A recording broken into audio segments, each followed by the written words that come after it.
Hello guys, very good morning to everyone. तो आज हम लोग पढ़ने जा रहे हैं इकॉनमी में आज हम लोग पढ़ने जा रहे हैं मॉनेटरी पॉलिसी, जिसको हिंदी में मौद्रिक नीति भी कहा जाता है। मॉनेटरी पॉलिसी या मौद्रिक नीति। तो बेसिकली मौद्रिक नीति क्या होती है, अवधारणा जानेंगे, उसके बाद उसका उद्देश्य जानेंगे कि उपकरण कैसे यूज़ की जाती है और मौद्रिक नीति की सीमाएं जानेंगे।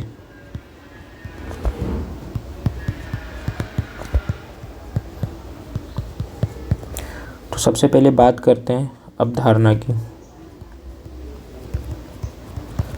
तो बेसिकली मॉनेटरी पॉलिसी का मतलब यह होता है कि यह सेंट्रल बैंक की वह पॉलिसी होती है जिसके द्वारा इकोनॉमी में मुद्रा के प्रवाह को नियंत्रण किया जाता है, कि मनी लिक्विडिटी को कैसे मैनेज किया जाए in a country, in a particular economy. तो उसको जिस चीज़ से मैनेज किया जाएगा उसको मॉनेटरी पॉलिसी कहते हैं। मनी फ्लो को मैनेज करने की केंद्रीय बैंक की नीति मॉनेटरी पॉलिसी कहेंगे। यह नीति एक्चुअल में तरलता समायोजन या लिक्विडिटी मैनेजमेंट कह लीजिए में हेल्पफुल होती है, और ये किसी भी कंट्री के मैक्रो इकॉनमी में वहाँ को कैसे मैनेज, उस पर्टिकुलर इकॉनमी में मैक्रो इकॉनमी की बात करेंगे तो उस मैक्रो इकॉनमी में कैसे मनी फ्लो को मैनेज किया जाएगा, या उस कंट्री पर्टिकुलर की मैक्रो इकॉनमी में किस प्रकार रोल पार्ट रहेगा, वो बहुत डिपेंड करता है वहाँ की मॉनेटरी पॉलिसी पे। तो मॉनेटरी पॉलिसी को बेसिकली इंटरेस्ट रेट, उसके बाद क्रेडिट क्रिएशन जिसको साख सृजन भी कहा जाता है, को नियंत्रण करके अर्थव्यवस्था में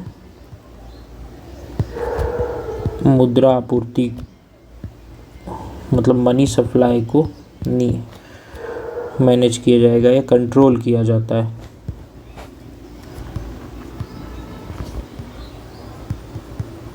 मनी सप्लाई को कंट्रोल करेंगे।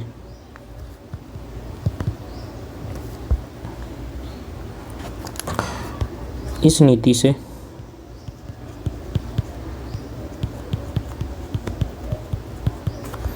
सेंट्रल बैंक गवर्नमेंट की फिस्कल पॉलिसी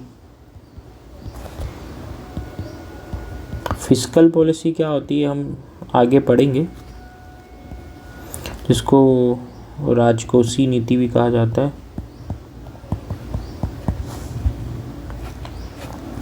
के साथ तालमेल।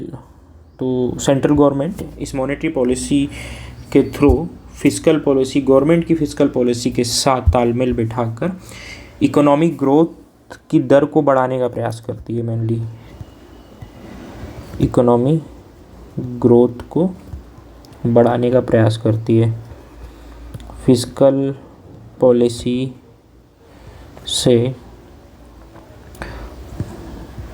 कैसे मॉनेटरी पॉलिसी कनेक्ट है, यह भी हम आगे जानेंगे, देखेंगे कि इकॉनमी ग्रोथ क्या आता है। बेसिकली नॉर्मल शब्दों में देखा जाए तो इकॉनमी ग्रोथ का मतलब होता है पर्टिकुलर किसी कंट्री के अंतर्गत वहाँ का एजुकेशन, वहाँ का हेल्थ सेक्टर, वहाँ का पब्लिक सेक्टर और जितने भी पब्लिक रिलेटेड सेक्टर्स होंगे उनमें ग्रोथ कैसे है। लाइफ स्टाइल ऐड किया जा सकता है, सोशल लाइफ ऐड किया जा सकता है।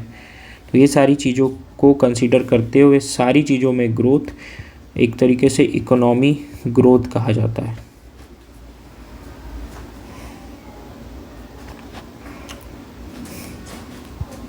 और इसी का एक अपोजिट वर्ड है इकोनॉमिकली डेवलपमेंट, वो भी इससे इंटरकनेक्ट है, ये भी हम आगे जानेंगे।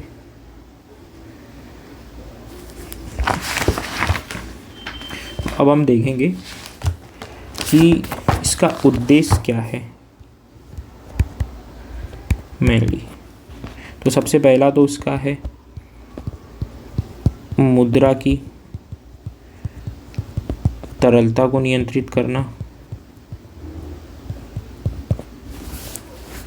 उसके बाद कीमत स्थिरता, विनिमय स्थिरता और आर्थिक संतुलन को बनाए रखना। तीसरा है आर्थिक समृद्धि, दर वह मुद्रास्फीति दर को के मध्य सामंजस्य स्थापित करना। औद्योगिक उत्पादन को प्रोत्साहित करना,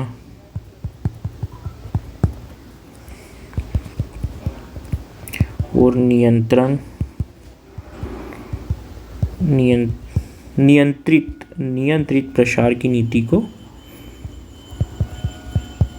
लागू करना मेनली इसका उद्देश्य होता है। अब मौद्रिक नीति जो मॉनेटरी पॉलिसी है, इसके 2 टाइप्स होते हैं, एक टाइट मॉनेटरी पॉलिसी और एक इजी मॉनेटरी पॉलिसी, जिसको कठोर मौद्रिक नीति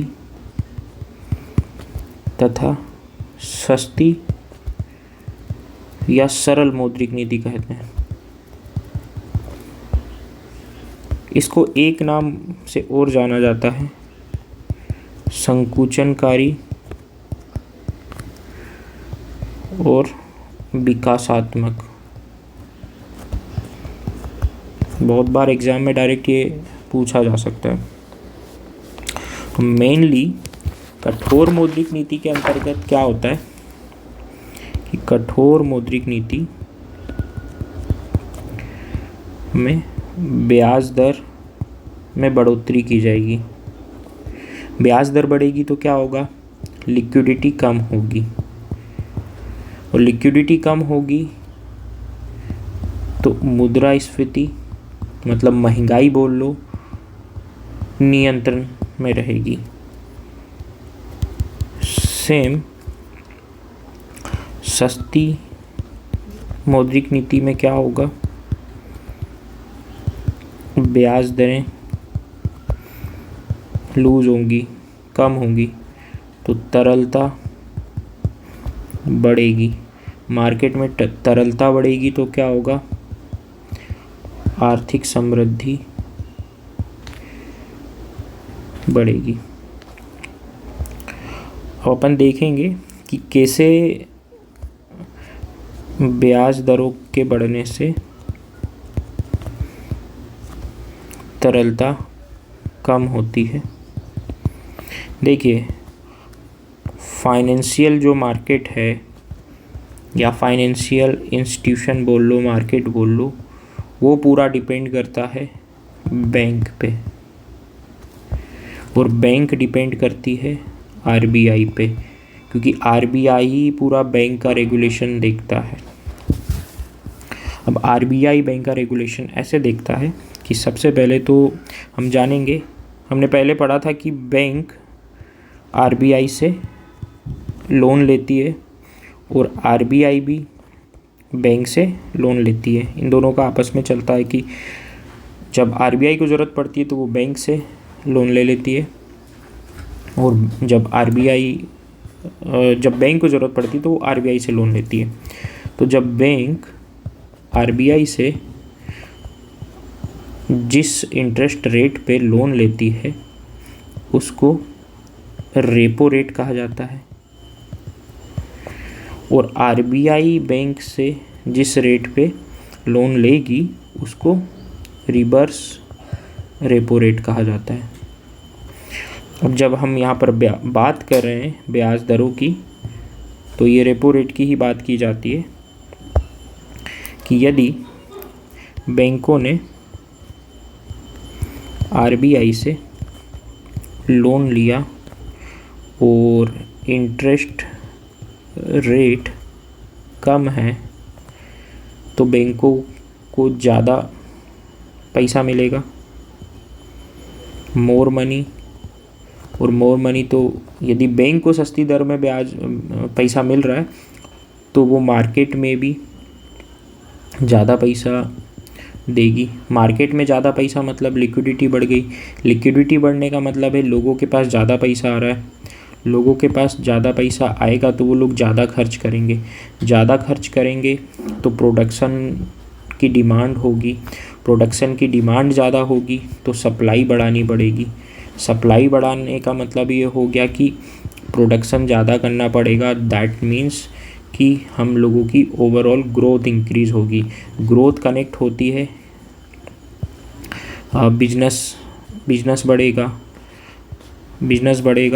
तो लोगों की डिमांड, काम करने वाले लोगों की डिमांड बढ़ेगी तो एम्प्लॉयमेंट जनरेट होगा। एम्प्लॉयमेंट जनरेट होगा तो लोगों को सैलरी मिलेगी। जब सैलरी ज़्यादा मिलेगी तो लोगों के पास सेविंग्स ज़्यादा होगी। सेविंग्स ज़्यादा होगी तो बैंक के पास पैसा बढ़ेगा। फिर एक ओवरऑल एक साइकिल बन जाता है जिसको मनी साइकिल बोल लो। तो सेम यदि अभी हमने यहाँ पर बात करी है कि बैंक रेट और कैसे, और हमने देखा कि कैसे कठोर नीति अपनाने से ब्याज दरें बढ़ेंगी तो तरलता कम होगी। तरलता कम होगी तो यदि महंगाई बहुत ज़्यादा बढ़ रही है तो मुद्रास्फीति नियंत्रण में होगी। नियंत्रण में कैसे होती है? सीधी सी बात है, यदि ब्याज दरें ज़्यादा, इंटरेस्ट रेट ज़्यादा है तो बैंक कम पैसा लोन पे देगी, और लोन जो देगी उसका रेट ऑफ इंटरेस्ट ज़्यादा होगा। रेट ऑफ इंटरेस्ट ज़्यादा होगा तो लोग लोन कम लेंगे।